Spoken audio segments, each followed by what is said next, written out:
పవన్ కళ్యాణ్‌కి అతిపెద్ద తలనొప్పి ఏంటయ్యా అంటే, వ్యక్తులు చేసే తప్పుని తన పార్టీకి ఆపాదిస్తున్నాను. మొన్న ప్రెస్ నోట్ రిలీజ్ చేసిందదే. నాయకులతో మాట్లాడిందదే.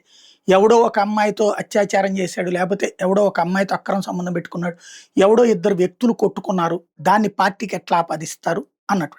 కరెక్ట్. అవి వ్యక్తిగత గొడవలు.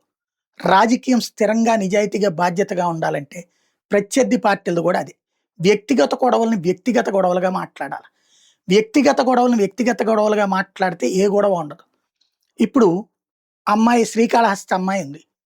అమ్మాయిది వ్యక్తిగత గొడవ, రాజకీయ గొడవ. దాంట్లో ఏ చర్య తీసుకోకపోతే అది వ్యక్తిగత గొడవని ఫీల్ అవుతారా? లేపోతే ఇంకొక జనసేన కార్యకర్తని కొట్టారు. అతన్ని ఎలా ఫీల్ అవుతారు? జనసేన కార్యకర్తని కొట్టారా? వ్యక్తిగతంగా కొట్టారా? అలాగే ఇంకొక చోట జనసేన కార్యకర్తకి ఏ పని చేయట్లేదు. జనసేన కార్యకర్తని పని అడిగాడా? వ్యక్తిగతంగా పని అడిగాడా? మన చుట్టూ ఉండేవాళ్ళు ఇచ్చే ఫీడ్‌బ్యాక్ జగన్‌ని ముంచిందదే, చంద్రబాబుని క్రిందటిసారి ముంచిందదే, మనల్ని ముంచుతోందదే. మన చుట్టూ ఉన్నటువంటోళ్ళు మనకి కరెక్ట్ ఫీడ్‌బ్యాక్ ఇచ్చేవాళ్ళని పెట్టుకోవాలి.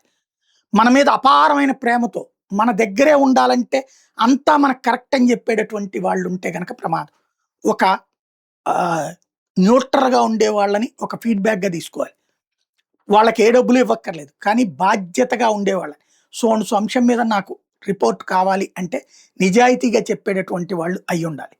అది అటు తెలుగుదేశానికి తెలియకూడదు. ఈవెన్ మన చుట్టూ ఉండేటటువంటి వాళ్ళకి తెలియకూడదు.